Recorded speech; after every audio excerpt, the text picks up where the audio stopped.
So now it's time for some questions. Anybody have any ones that they wanted to bring up here, or that would be great. Just bring them on up. While we're doing that, I just wanted to, first of all, thank everybody for the presentations. That was terrific. And I kind of picked a bit of a theme out of the three. I picked a theme out of the three, and that was that things are changing and that the change is extremely rapid, that it's picking up and that we need to be prepared for that. So Tom, I wanted to ask you that during that legendary experience with the flood, and where the normal operations of the city of Calgary were completely upended, and a different kind of operation was put into play with SEMA and the way that that was managed. Were there any lessons that came from that legendary experience that you think could be applied to the way that we run our day-to-day business in the city that would make us stronger going forward? No, I don't think so.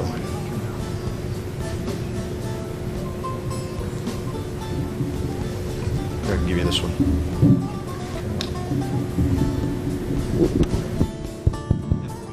Thank you. I would have to say yes. I mean, I've got a presentation that takes about 2 hours to give about lessons learned.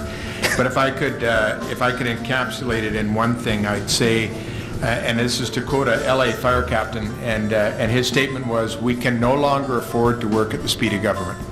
And I think that's just a great line, because it kind of, one of the things that we did is my team spent $6 million on their Visa cards in that time frame. We gave people, my credit limit was personally $1 million per transaction, and we gave people that free go to go spend money and do it.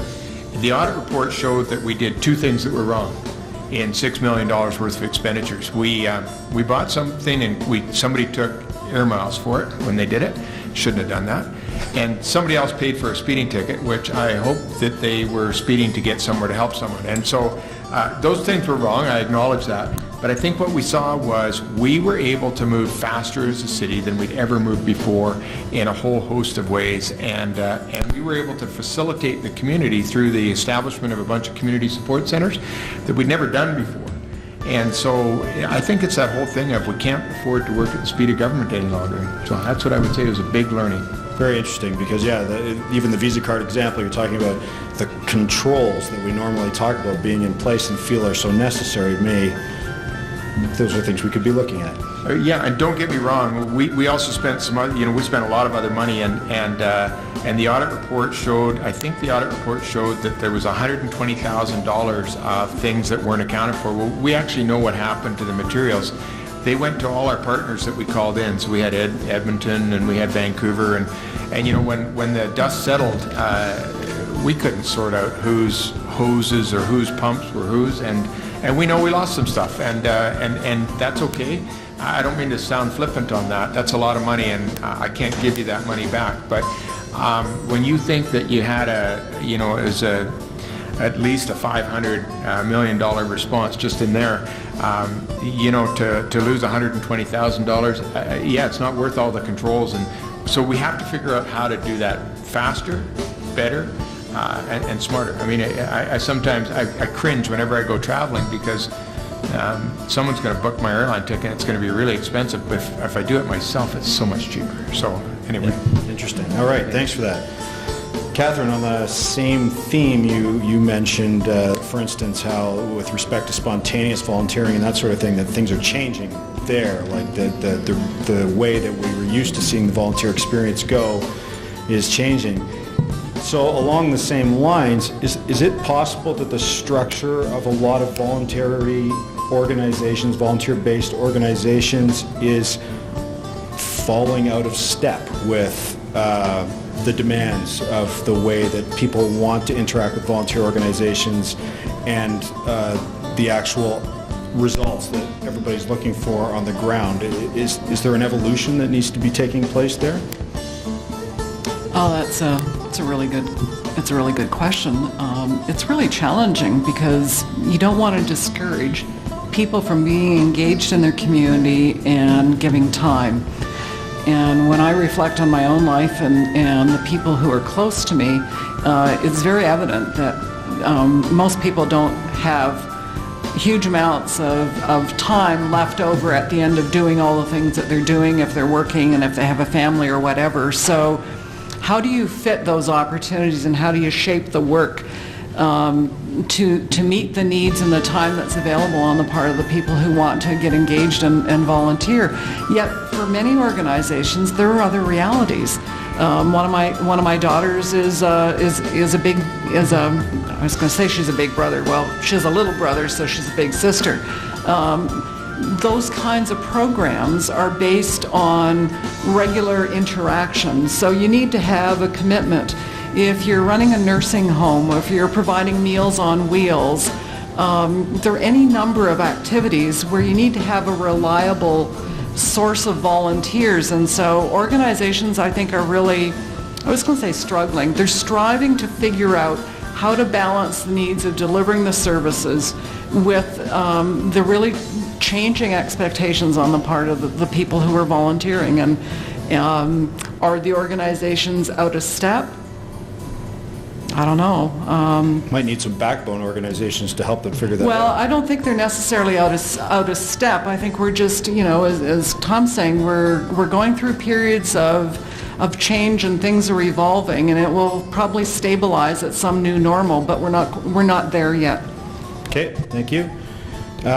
Dawn, last question before I turn over to the ones that I've got here along the same lines. I was just recently had the good fortune of being in Vienna and spent some time talking with people from all over the world and from Stockholm in particular. And one of the things that the folks in Stockholm were doing with respect to planning was they are starting to sort of chuck the plans, which is not to say like abandon them entirely, but what they're sort of doing is moving towards a system where they want to be somewhat more emergent. So instead of devoting resources towards planning, they devote resources to more flexible interventions, higher speed, to go to Tom's point of not at the speed of government, but something a little bit faster.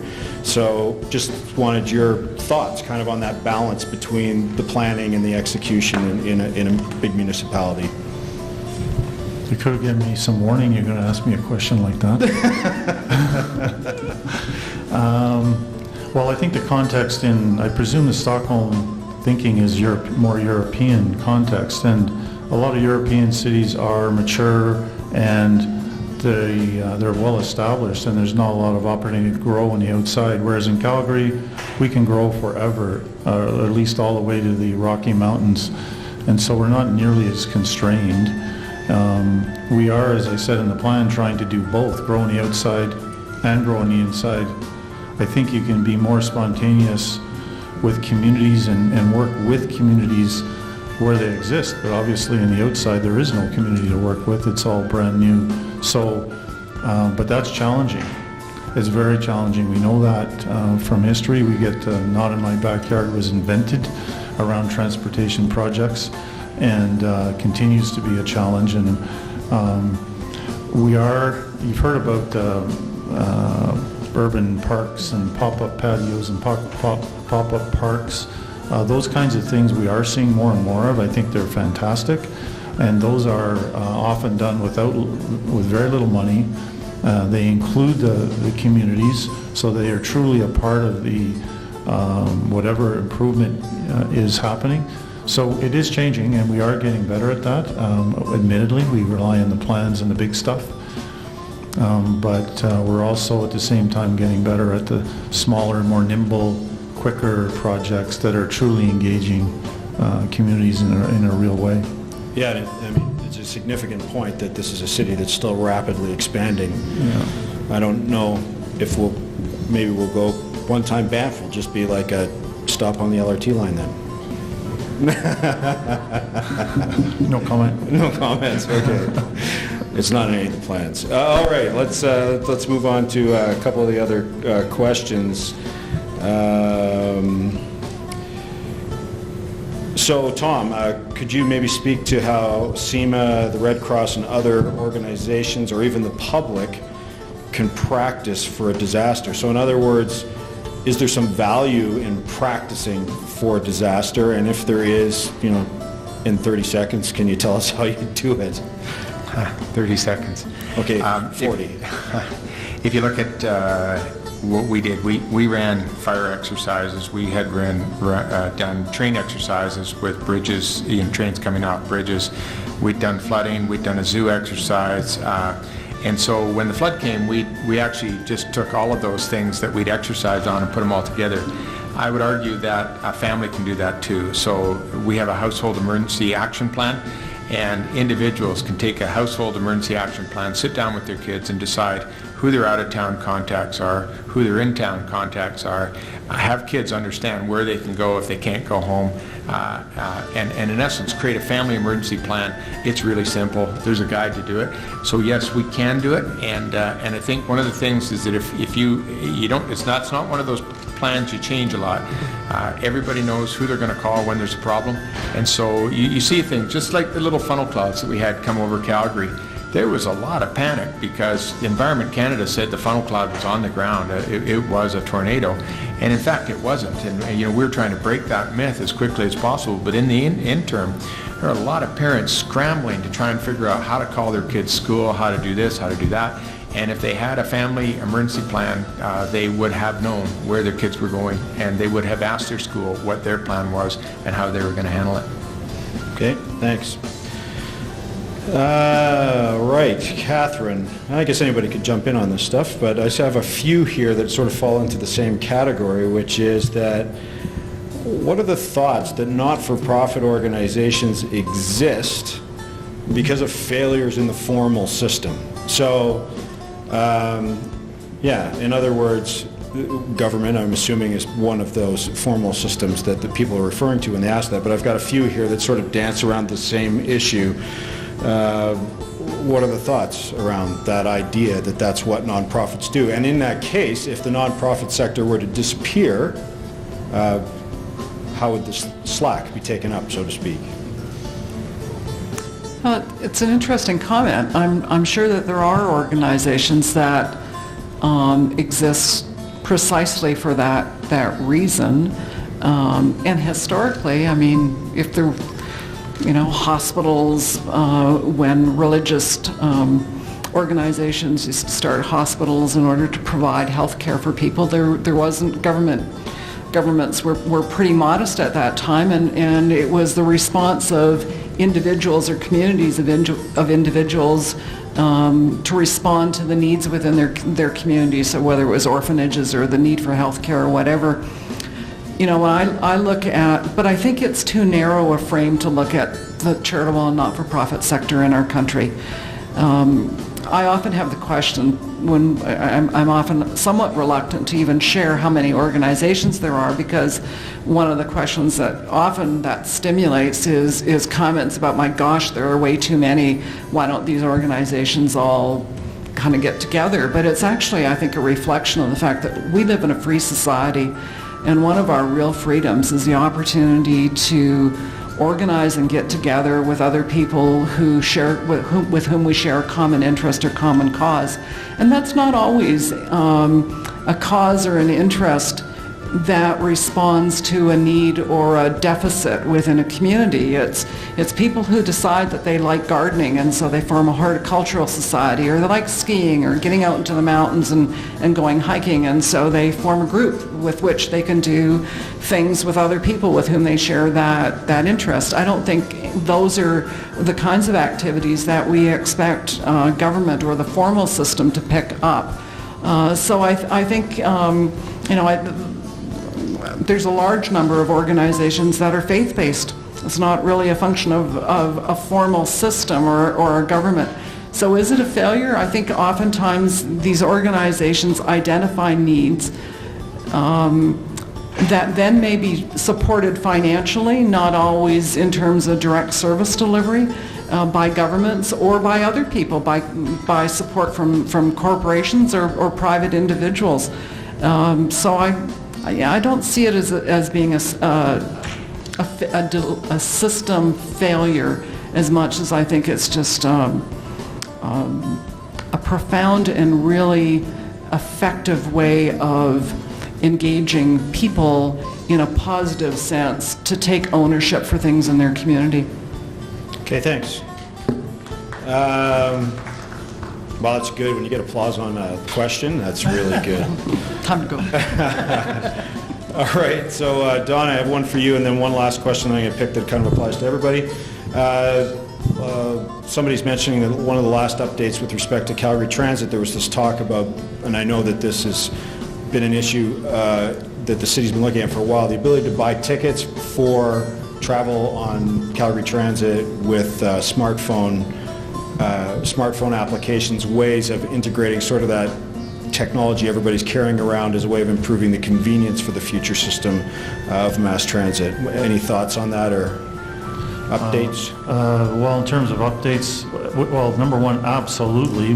I talked about making it great and making it convenient and making it easy, and we absolutely are trying to do that. We've had difficulty, as have other cities, with vendors that say they can do certain things, and at the end of the day they can't. The technology around smart cards and payment with using your phone or your card is ever changing, and every 6 months it's completely different. That's not an excuse. Our transit guys are trying very, very hard to get that in the field, but we've had some challenges. We've had to go back to the vendor again. They're out of Europe. I know it's in a lot of cities in the world, but all over the world, but we're trying to go beyond what's out there, and maybe that's holding us back, ironically, but we absolutely want to get there. Right. Is a key message, and we will get there. It's just taking us a little longer than we thought. All right, that's great. Okay, last question I want to put to all three on the panel. Visible minorities making up an increasing percentage of the city, and so these people are coming from other cultures with other experiences around all the issues in terms of emergency management, volunteer participation, transportation networks, even the engagement in decisions like building BRTs and all that sort of thing.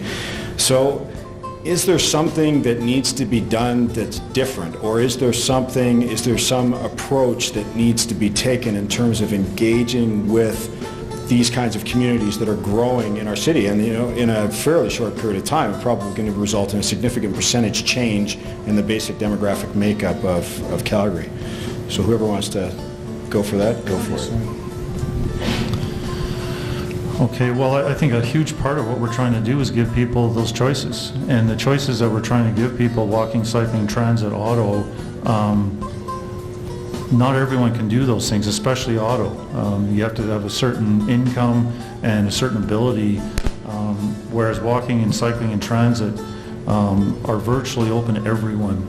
And so it's a big reason why we're trying to do better at those modes, so that it's available to everyone, young, old, doesn't matter what group you're from, it's available to all. And so that's why we think we have a good plan. Okay. Well, that question of how to engage an increasingly diverse multicultural community in volunteering, I think it's a really interesting question, and it's one that I often hear, because when we look at a lot of structures of organizations, especially a lot of the ones that tend to be more established, they probably tend to be more white, and their leadership, the senior people in those organizations tend to be, they look like us. And that's not necessarily a bad thing, but it's, I think it's a challenge of a city that's going through a period of change. And it just takes some time. I know of organizations, my own organization, I mean, we often engage every year. We invite one of the people from the Calgary Foundation, because we know to help give us advice when we are looking for new board members. They're familiar with our organization. They engage with a wider swath of the community than we do. So they can give us ideas of people that we might not necessarily encounter. I think that for people coming into the community, I moved to Calgary about 18 years ago, and one of the things that I came to learn and really value was that this was not the kind of a community where you had to be here for 25 years before you had an opportunity to get engaged with an organization. It's a matter of trying to encourage people who have an interest, whether it's in the arts or in social activity or in a social service, to reach out as well to those organizations and see if there are ways that they can start getting involved as a volunteer, because I think those organizations are mostly looking for people. I know community associations are often, especially in communities that are becoming more ethnically diverse, would love to have more people that represent their community. But there seem to be challenges in terms of making that work, and I think it takes an effort from both sides to try to find a way through this. So I would say that in terms of, sort of a physical minority perspective, I think that we have for a long time been working on gender equality, and I think I know certainly for uniform service in our place we've managed to conquer that and but we have not and do not represent yet the community or reflect the community, and I think within government we need to take steps to do that, and that doesn't mean sort of mandatory hiring policies, but it means breaking down barriers for people. I think some of the breaking down of barriers is around plain language. Certainly we're launching and have won some initiatives on plain language brochures and things like that try and engage the community and understand that just because where you might have come from, somebody in a uniform might be on the take, that doesn't mean that it's the same thing here. And so we have to, I think, try and figure out how we communicate that we're open for business, that it's good and honorable work to do, and that we are willing to reflect the community. But it has to be more than those words, because I know that I haven't done it in my organization yet, and we have a ways to go. Okay. Well, thanks to all three panelists. Excellent presentations and informative responses to the questions as well. A nice round of applause for everybody.